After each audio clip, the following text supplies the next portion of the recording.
Machilipatnam NH 65 పక్కన కేవలం 13,000కే గజం. Sunny sands gated Vilas KBP developers. Andhra Pradesh రాజధాని అమరావతిని బయట ప్రపంచానికి కనెక్ట్ చేసే సీడ్ యాక్సిస్ రోడ్ నిర్మాణం విషయంలో ఒక కీలకమైన ముందడుగు పడింది.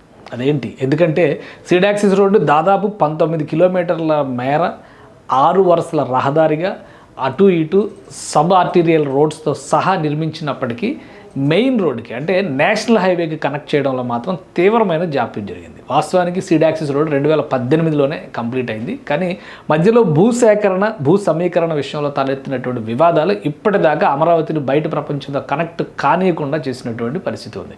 కూటమి ప్రభుత్వం అధికారంలోకి వచ్చిన వెంటనే సీడ్ యాక్సిస్ రోడ్డుకి సంబంధించినటువంటి నిర్మాణ ప్రక్రియను ముందుకు తీసుకెళ్లాలని భావించింది.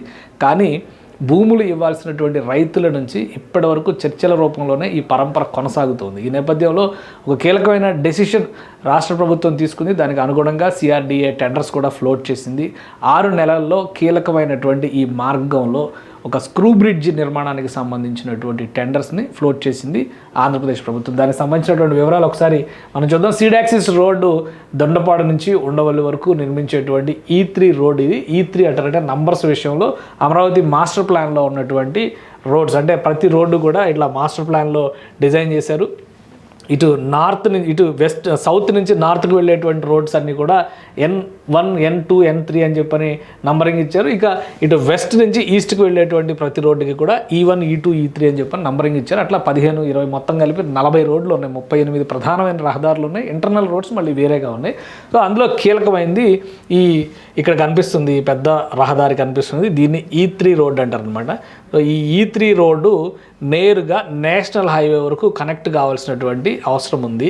సో E3 రహదారిని సీడ్ యాక్సిస్ రోడ్ అని చెప్పారు అంటున్నారు. ఈ సీడ్ యాక్సిస్ రోడ్డు అతిపెద్ద రహదారిగా వర్ణిస్తూ వస్తున్నారు. ఎందుకంటే 6 వరుసల రహదారిగా నిర్మాణం జరిగింది. అటు ఇటు ఉన్న రోడ్లు కూడా కలుపుకొని చూస్తే కనుక 8 వరుసలు కనిపిస్తుంది. ఇది ఒక సెంట్రల్ పాయింట్ కింద దీన్ని మనం చూస్తే కనుక దీన్ని మెయిన్ లైన్ కింద తీసుకుని ఇంటర్నల్గా ఎలక్ట్రిసిటీ సిస్టమ్ కావచ్చు, డ్రైన్ వాటరు, స్టామ్ వాటరు, అలానే గ్యాస్ పైప్ లైన్, వీటన్నిటిని కూడా రూటింగ్ చేసేలాగా ఈ రహదారిని ఒక మహారహదారి కింద దీన్ని తీర్చిదిద్దారు. సో ఇంత పెద్ద రహదారి ఉండేటువంటి క్రమంలో రాబోయేటువంటి రోజుల్లో భవిష్యత్ అవసరాలకు తగ్గట్టుగా దీన్ని ఎలా తీర్చిదిద్దాలి అనేటువంటి అంశం పైన భూసేకరణ విషయంలో తలెత్తినటువంటి వివాదం ఈ మొత్తం రహదారిని కూడా హైవేకి కనెక్ట్ అవ్వకుండా చేసింది. అందుకనే చిన్న చిన్న సమస్యల్ని పరిష్కరించేటువంటి క్రమంలో కొంత స్ట్రెచ్ వరకు ఇప్పటికి సమస్య పరిష్కారం అయినటువంటి మార్గంలో నిర్మాణానికి సంబంధించి ప్యాకేజ్ 3ని అనౌన్స్ చేయాలని చెప్పని డిసైడ్ చేసింది రాష్ట్ర ప్రభుత్వం. అందులో భాగంగానే టెండర్స్ని రిలీజ్ చేశారు. అయితే ఇందులో ఒక కీలకమైనటువంటి పాయింట్ ఏంటంటే 6 నెలల్లో ఈ ప్యాకేజ్ 3ని కంప్లీట్ చేయాలనేటువంటి టార్గెట్ పెట్టుకుని, ముఖ్యంగా కాంప్లికేటెడ్ కన్స్ట్రక్షన్ ఉంది ఇందులో. ఈ మార్గాన్ని ఈ ప్యాకేజ్ 3ని కూడా చాలా డిఫరెంట్గా ప్లాన్ చేశారు. రహదారికి ఇక్కడ కనెక్ట్ అవ్వడము, అలానే కృష్ణా నదికి సంబంధించినటువంటి KWD కెనాల్ అంటే కృష్ణా వెస్ట్ డెల్టా కెనాల్ అని చెప్పారంటారు. ఆ కెనాల్ మీదుగా కూడా ఈ రహదారి వెళ్తుంది. కాబట్టి అక్కడ ఒక ఐరన్ స్క్రూ బ్రిడ్జ్ నిర్మాణం చేయాల్సినటువంటి అవసరం ఉంది ప్రణాళికలో భాగంగా. సో ఈ ఐరన్ స్క్రూ బ్రిడ్జ్ నిర్మాణానికి రాకపోకలకు కూడా ఇది అనుసంధానిస్తుంది. కాకపోతే ఏంటంటే బయట ప్రపంచానికి కనెక్ట్ అయ్యేటువంటి ప్రధానమైన కారిడార్గా ఇది ఉపయోగపడుతుంది. మొత్తం బ్రిడ్జ్ డిస్టెన్స్ చూస్తే కనుక దాదాపు 720 మీటర్ల మార్గం కనిపిస్తుంది. ఇందులో 720 మీటర్ల మార్గం, అందులో బ్రిడ్జ్ కొంత భాగం ఉంటుంది. మిగతా అంతా కూడా రహదారి వ్యవస్థ నిర్మించాల్సినటువంటి అవసరం ఉంటుంది. 6 నెలల్లో దీన్ని పూర్తి చేయాలనేటువంటి ఒక టార్గెట్తో రాష్ట్ర ప్రభుత్వం టెండర్స్ ఫ్లోట్ చేసింది. ఇవి కనుక కంప్లీట్ అయితే కృష్ణా నది వాటర్ నిర్వహణతో పాటు అక్కడ వరద నీటి నిర్వహణకు సంబంధించినటువంటి కెనాల్ సిస్టమ్ని డెవలప్ చేయాల్సి ఉంటుంది. ఫుట్పాత్ల నిర్మాణం జరగాల్సి ఉంటుంది. అలానే విద్యుదీకరణకి సంబంధించినటువంటి వ్యవస్థలు, డ్రైనేజ్కి సంబంధించినటువంటి వ్యవస్థలు మొత్తం కూడా ఒక కన్సాలిడేటెడ్ ప్యాకేజ్ కింద ఇది కనిపిస్తుంది. మొత్తం 67 కోట్ల రూపాయల వరకు ఖర్చు అవుతుందని చెప్పని ఒక అంచనా వేశారు. దానికి తగ్గట్టుగా టెండర్స్ని ఫ్లోట్ చేశారు.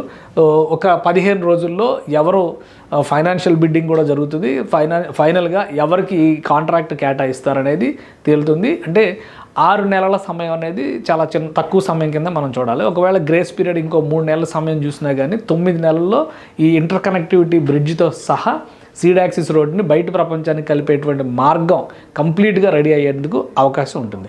మధ్యలో కొన్ని చోట్ల ఇంకా చిన్న చిన్న పాకెట్లకు సంబంధించి రైతులు భూ సమీకరణ కింద ఇవ్వాల్సినటువంటి అవసరం ఉంది. దానిపైన కూడా చర్చలు, సంప్రదింపులు జరుగుతున్నట్టుగా ఉన్నాయి. అవి కూడా ఒక కొలిక్కి వచ్చిన తర్వాతే సిఆర్డిఏ ఈ ప్రాసెస్ని ముందుకు తీసుకెళ్ళింది.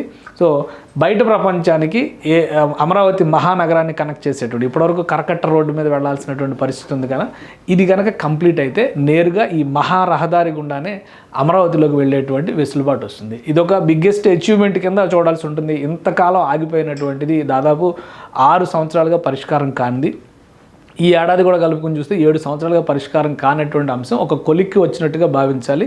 ఇక ఈ 9 నెలలు మ్యాక్సిమం 6 నెలలు టైం ఇచ్చారు కాబట్టి మ్యాక్సిమం 9 నెలల లెక్క మనం చూసిన తర్వాత చూస్తే కనుక వచ్చే ఏడాదికి సీడ్ యాక్సిస్ రోడ్డుని బయట ప్రపంచంతో కనెక్ట్ చేసేటువంటి ప్రక్రియ ముందుకు సాగినట్టు చూడాలి. ఇక్కడ 2 స్టెప్స్ని మనం గమనించాల్సింది, ఎందుకంటే విజయవాడ వెస్ట్ బైపాస్ను కూడా నేషనల్ హైవేతో కనెక్ట్ చేసే విధంగా ఇప్పుడు పనులు జరుగుతున్నాయి. 3 నెలల్లో ఈ పనులు పూర్తి చేసేందుకు రాష్ట్ర ప్రభుత్వం టార్గెట్ పెట్టింది. ఎన్హెచ్ఏఐతో అలానే సిఆర్డిఏతో కోఆర్డినేట్ చేస్తూ ఈ నిర్మాణ ప్రక్రియ ముందుకు వెళ్తుంది. అలానే ఈ ప్రక్రియ కూడా కంప్లీట్ అయితే సీడ్ యాక్సిస్ రోడ్డుకి సంబంధించినటువంటి టెండర్ల ప్రాసెస్ నిర్మాణ ప్రక్రియ కంప్లీట్ అయితే వచ్చే ఏడాది నాటికి ఈ నిర్మాణం బయటకు వస్తుంది. దీంతోపాటు మరొక 3 రహదారుల్ని అమరావతిలోంచి వచ్చేటువంటి మరొక 3 రహదారుల్ని నేషనల్ హైవేతో అనుసంధానించే దిశగా రాష్ట్ర ప్రభుత్వం ప్రణాళికలను సిద్ధం చేసింది. అంటే అమరావతిని బయట ప్రపంచానికి కనెక్ట్ చేయడం అనేది ఒక ప్రైమరీ టార్గెట్గా ఆంధ్రప్రదేశ్ ప్రభుత్వం పెట్టుకున్నట్టుగా గమనించవచ్చు. సుమన్ టీవీలో మీ పర్సనల్ అండ్ బిజినెస్ ప్రమోషన్స్ కోసం కింది నెంబర్కి కాంటాక్ట్ చేయండి. డ్రగ్స్, గంజాయి లాంటి చెడు వ్యసనాలకు దూరంగా ఉండండి. తాత్కాలిక ఆనందం కోసం జీవితాలని నాశనం చేసుకోవద్దు. డ్రగ్స్ విక్రయాలు, దందాలు నిర్వహిస్తే 1800-599-6969 టోల్ ఫ్రీ నంబర్ కి కాల్ చేయండి. డ్రగ్స్, గంజాయిని నిర్మూలిద్దాం, భవిష్యత్తును కాపాడదాం.